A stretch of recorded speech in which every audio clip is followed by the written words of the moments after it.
अब हम भगवान महावीर के बताए श्रावक के 12 व्रत, जिन्हें व्रत भी कह सकते हैं, उनका अध्ययन करते हैं। सर्वज्ञ भाषित तत्व में प्रमुख स्थान है श्रद्धा।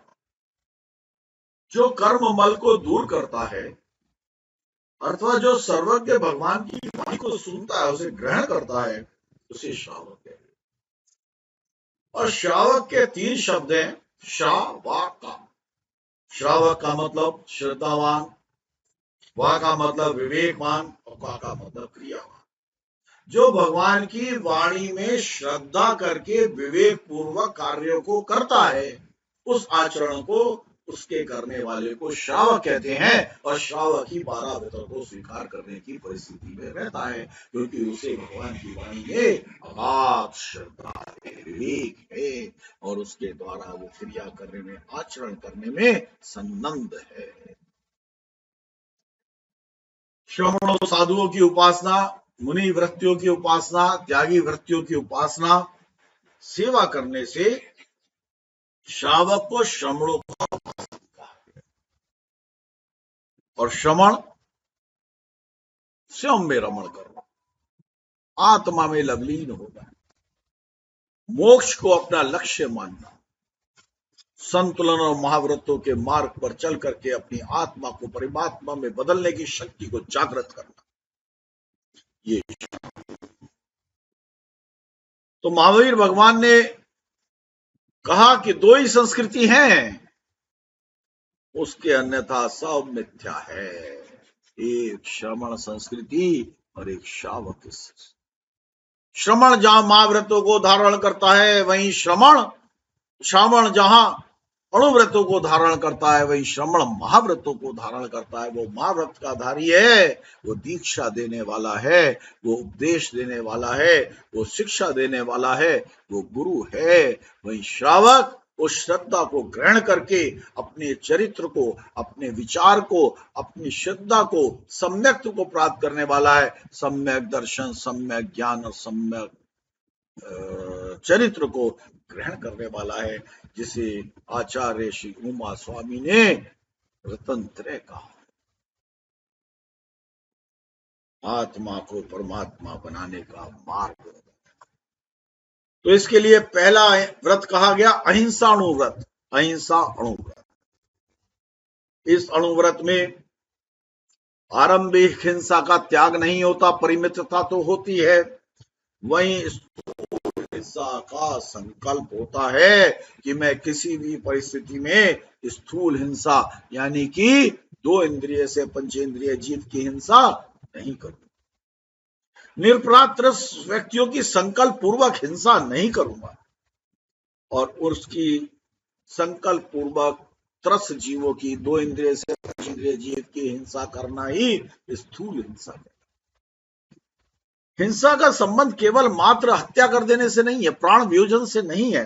शरीर, मन, वचन, किसी की भी असत प्रसक्ति से होने वाली भाववकात हिंसा है। अगर हम किसी का विचार भी कर लेते, मैं इसे मार दूंगा, तो भी हिंसा का प्रारंभ हो जाता है। मन में ले आते हैं।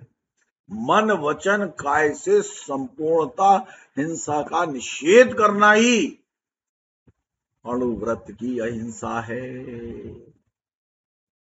अणुव्रती श्रावक सूक्ष्म हिंसा को छोड़ नहीं सकता, परंतु स्थूल हिंसा से व्रत रहता है, क्योंकि उसे जल पीने के लिए चाहिए, वनस्पतियां के लिए चाहिए, अग्नि पकाने के लिए चाहिए, वायु अपने जीवनदायिनी श्वास के लिए चाहिए। तो इसलिए वो सूक्ष्म हिंसा से तो व्रत नहीं होता, आरंभिक हिंसा से तो व्रत नहीं होता, पर स्थूल हिंसा से व्रत होता है। अहिंसा व्रत की सुरक्षा के लिए अणुव्रती व्यक्ति किसी का वध नहीं करता, किसी को बंधन में नहीं डालता, किसी का अंग भंग नहीं करता, किसी मनुष्य या पशु पर अतिभार नहीं लगाता, किसी की आजीविका का विच्छेद नहीं करता, और आगजनी ऐसे क्रूर कर्म नहीं करता। तब वो अहिंसाणु व्रत का पालन करता है। दूसरा है सत्याणु व्रत, यानी कि सत्याणु व्रत। दूसरा व्रत ये स्थूल असत्य का परिहार करता है। इस व्रत के अनुसार व्यक्ति किसी पर असत्य दोष का आरोपण नहीं कर सकता, किसी की गुप्त बात को भेदन नहीं कर सकता, किसी भी व्यक्ति को असत्य संभाषण के लिए प्रेरित नहीं कर सकता, कोई आचरण नहीं कर सकता। इसके अलावा इस व्रत को स्वीकारने वाला व्यक्ति वैवाहिक संबंध, पशु विक्रय, भूमि विक्रय, व्यापार विनियम, इन सभी स्थितियों में धरोहर, साक्षी आदि के संबंध में असत्य का परिहार करता है, निषेध करता है। इस प्रकार की सत्य की साधना से अहिंसा को पोषण मिलता है, शोषण की भावना समाप्त होती है, पोषण दया की भावना प्रकट होती है, और अहिंसा सत्य को ही तो बल देती है। ये दूसरा व्रत है सत्याणु व्रत। तीसरा व्रत है अस्तेय अणुव्रत, अस्तेय अणुव्रत। तीसरा अर्थ है अस्तेय, और ये बहुत अधिक विषमता इस समय समाज में अस्तेय की है। अस्तेय का अर्थ है चोरी ना करना। इस अणुव्रत को स्वीकार करने वाला व्यक्ति ताला तोड़ना, जेब कतरना, डाका डालना, किसी को धोखा देकर उसकी संपत्ति का हरण करना, दूसरों के स्वामित्व का अपहरण करना, इन सभी जघन्य परिहार करता है, तो उसे अपने अंदर संयम की भावना का विकास हो जाता है, दूसरे व्यक्ति को लेने की भावना का हिरास हो जाता है। इसके अलावा वह कूट तोल माप किसी भी प्रकार का ऐसा कार्य नहीं करता कि किसी की संपत्ति पर छल पूर्वक, बल पूर्वक प्राप्त करे, उसे अपने स्वामित्व में लाए। तो ये अस्तेय और अस्तेयाणुव्रत और अस्तेय अणुव्रत कहलाता है। इसके बाद है ब्रह्मचर्य अणुव्रत, ब्रह्मचारिणुव्रत। ब्रह्मचर्य व्रत का संबंधी व्यक्ति की व्यक्तिगत पवित्रता से है। एक देश यानी केवल विवाहित पति और पत्नी के अतिरिक्त किसी भी स्त्री पुरुष के विषय वासनात्मक चिंतन, वाणी और चेष्टा का परिचय करना, उसका निषेध करना, इस व्रत का निषेध है, जिसे शील भी कहते हैं। कुशील का त्याग, अपनी भार्या या अपने पति के अलावा बाकी सबों के साथ वासना का तिरस्कार करना ही व्रत है। इस व्रत की साधना से साधक ऊर्जस्वी जीवन जीता हुआ परम आनंद की अवस्थाओं का अनुभव, अपने जीवन का विरास नहीं होता, उसकी शारीरिक शक्तियां विद्यमान रहती हैं, उनका अवलंबन ही होता है, तो वो बढ़ती ही है, विकास ही होता है। इस प्रकार से ब्रह्मचर्य अणुव्रत अपने जीवन के अंदर अहिंसा और अध्यात्म का प्रकटीकरण करता है, आत्मा को शुद्ध बनाता है। इसके बाद है अप्रिय अणुव्रत, अप्रिय अणुव्रत। पांचवें अणुव्रत में बहुत अधिक आवश्यकता और आकांक्षा को नियंत्रित करने का निर्देश है। इस व्रत में व्यक्ति जितनी भूमि, जितनी मकान, जितनी समय का एक नियम और निश्चय कर लेता है, उसका अतिक्रमण नहीं कर सकता। परिग्रह दो प्रकार का होता है, एक वस्तु परक, एक मूर्छा परक। मूर्छा टूट जाए तो वस्तु के होने या ना होने से कोई अंतर ही नहीं पड़ता, लेकिन जब तक व्यक्ति के प्रकृतार्थ के प्रति मूर्छा नहीं टूटती, तब तक उसे कम उम्र, कम सीमा में निर्धारण करना अत्यंत कठिन है। अपरिग्रह अणुव्रत की साधना करने वाला व्यक्ति अपने व्यवहार में प्राप्त भूमि, मकान ही नहीं, पशु पक्षी, सोना चांदी, रत्न, धान्य, सामग्री आदि का सीमांकन कर अपनी लालसा का संवरण करता है, संयम को धारण। ये पांच अणुव्रत जैन धर्म में प्रतिपादित जन साधारण आचार संहिता का मूल आधार है, और यूं कहें तो जैन धर्म के मानने वालों का आधार है। इसके बिना व्यक्ति जैन जाति से हो सकता है, कर्म से नहीं हो सकता। वो श्रावक के आधारभूत व्रत है। महावीर ने इन सूत्रों को, इन व्रतों को, इन अणुव्रतों को ग्रहण करने के लिए कुछ सूत्र दिए हैं। और इन सूत्रों को गणव्रत और शिक्षा व्रत के रूप में मान्य किया गया। जैसे दिग परिमाण व्रत, छठा व्रत प्रथम शिक्षा व्रत दशों दिशाओं में आवागमन संबंधी नियमों का निर्धारण करता है।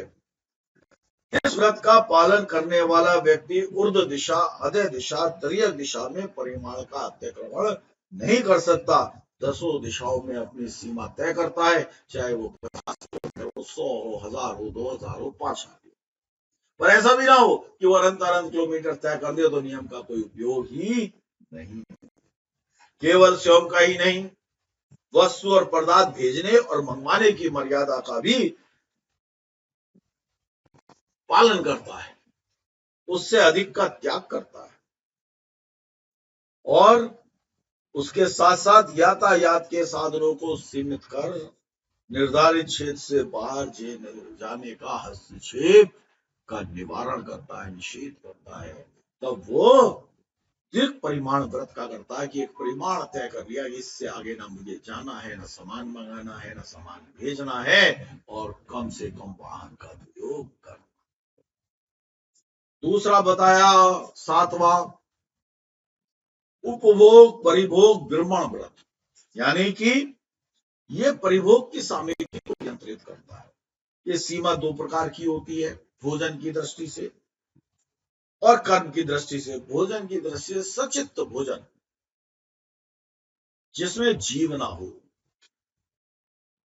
बहुत सारे लोग सचित्त को ऐसा भी मान लेते हैं कि जो चित्त को प्रसन्न करे, परंतु इसके लिए आचार्य ने बड़ी महत्वपूर्ण बात की है कि जब भोजन की सचित भोजन की परिमितता का प्रश्न आए, तो अगर थाली में 4 चीजें हैं, भोजन की 4 सामग्री हैं, उसमें जो सबसे प्रिय है उसको निकाल दो, तब संयम प्रारंभ होता है। तब ये जिह्वा की जो जिह्वा इंद्रिय है, इसकी लालसा का कम होती है और इस पर संयम का आप धारण कर सकते हैं। सचित मिश्रित भोजन, अपक भोजन, अर्पक भोजन, ऐसी औषधियां जो तुच्छ हैं, उनसे लाभ कम और हिंसा अधिक हो, व्रती के लिए त्याज्य है। कर्म की दृष्टि से अंगारे बनाना, बेचना, भट्टा चलाना, जंगल कटवाना, पत्थर और लोहे की खाने खुदवाना, दास दासी, गाय, ऊंट, भेड़ों के केशों का व्यापार करना, मादक पदार्थ बनाना और बेचना, नाक कान काटने का धंधा करना, क्षेत्र साफ करने के लिए वन का कटन करना और अग्नि का प्रयोग करना, ये 7वें कर्म में त्याज्य है। ये हिंसा को त्यागता है और पर्यावरण को संतुलित करता है। ये कर्म भी, ये व्रत भी श्रावक के लिए धारण करने योग्य है। उसके बाद है अनर्थ दंड विरत व्रत। अनर्थ दंड विरमण व्रत है समाज में हिंसा और अनर्थ हिंसा, दो प्रकार की हिंसाएं पाई जाती। सामाजिक परिवार में रहता है, उसे अपने परिवार और समाज के लिए कुछ हिंसा अनिवार्यता करनी पड़ती है। इस हिंसा को अर्थ हिंसा या अर्थ दंड कहा जाता है। तब केवल हास्य, कौतूहल, विवेक, प्रमादवश किए जाने वाली हिंसा अनर्थ हिंसा है। जैसे बेमतलब पानी में पत्थर फेंकना, पशु को प्रहार करना, बेमतलब फूल तोड़ लेना, श्रावक के लिए अनर्थ हिंसा त्याज्य है। 8वें व्रत में श्रावक अनर्थ हिस्सा यानी अनर्थ दंड व्रत का त्याग करता है और अर्थ दंड को ग्रहण करता है। उसके बाद है सामायिक व्रत। सामायिक व्रत में, 9वें व्रत में व्यक्ति मन, वचन और शरीर की असत प्रकृति का निरोध करता है।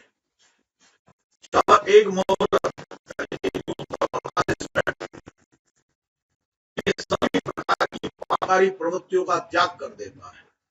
सामायिक की अवधि के दौरान खुले मुंह बात नहीं करता, नीचे देखे बिना चलता नहीं, इधर उधर घूमता नहीं, अपने आप को अध्यात्म में लीन करके एकाग्र होकर के अपने जीवन के अंदर को झांकते हुए अपने गुणों को निरूपित करते हुए सामायिक को करता है। और सामायिक के दौरान वो किसी भी प्रकार की अन्य वस्तु का अनुभव नहीं करता, शुद्ध आत्म चेतन में लीन हो जाता है। यही सच्ची सामायिक है और यही सच्चा सामायिक व्रत है। इसके बाद है देशवकाशिक व्रत, जो कि 10वां व्रत है। इस व्रत को धारण करने वाला घड़ी, दिन, सप्ताह, पक्ष, मास, वर्ष आदि काल की मर्यादा करके हिंसा, सत्य आदि पाप को त्याग करता है। जैसे पुराने जमाने में लोग चतुर्मास, चतुर्मास मतलब कृष्ण शुक्ल जो उसकी होती है आषाढ़ सावन की, वहां से लेकर के कार्तिक अमावस्या तक बाहर जाने का निषेध कर देता है, आवागमन का निषेध कर देता है। वो व्रत कहलाना पापों को त्याग करना कहलाता है। नवकारसी, एकासन, उपवास, रात्रि भोजन न करना, मौन त्याग करना, साधना करना, ये सभी इस व्रत के अंतर्गत आते हैं।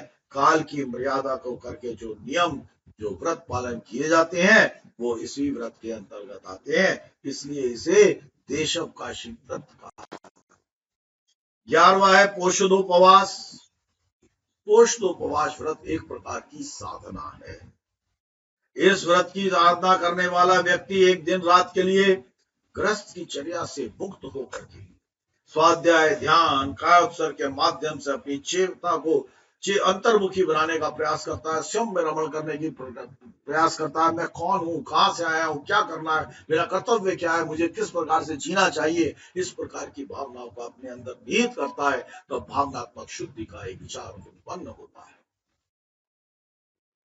वस्तुतः काल की मर्यादा के अंदर जो भी नियम किए जाते हैं वो इस के अंतर आते हैं, और इस प्रकार का व्यक्ति अपनी चर्या से मुक्त होकर के स्वाध्याय, ध्यान, कायोत्सर्ग आदि के माध्यम से अपनी चेतना को अंतर्मुखी बनाता है। और पौषध अष्टपहरी यानी एक दिन और रात के अतिरिक्त वर्तमान में षटपहरी और चतुर्थ पहरी किया जाता है। उसके बाद है अतिथि संविभाग व्रत। ये 12वां व्रत है और अंतिम व्रत है। जिसके आने की कोई तिथि ना हो उसे अतिथि कहते हैं।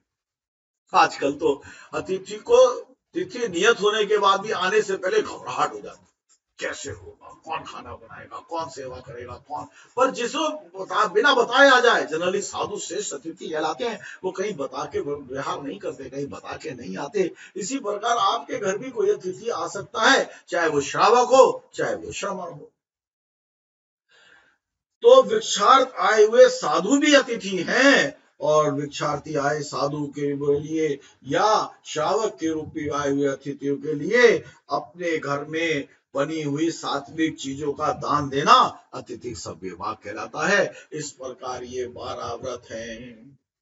पहले के 5 अणुव्रत की बाकी के 7 व्रत पहले के 5 अणुव्रतों को मानने में सहायक है। और भगवान महावीर के इन 12 व्रतों के अनुसार व्यक्ति इन व्रतों को धारण करके अपने आचरण को कुलीन बना सकता है, सम्यक बना सकता है। जब आचरण कुलीन बन जाता है, सम्यक बन जाता है, तो हिंसा की प्रवृत्तियों का त्याग हो जाता है, पर्यावरणीय सुरक्षा और संतुलन कायम हो जाता है। व्यक्ति अपने जीवन में रमण करने लगता, अपनी आत्मा में रमण करने लगता, अपनी आत्मा को रमण करके आत्मा के गुणों को विकास करने लगता है, आत्मा के अवगुणों का ह्रास होने लगता है, और व्यक्ति समाज के लिए, परिवार के लिए और स्वयं के लिए उपयोगी बन जाता है। यही इन 12 व्रतों की भूमिका है।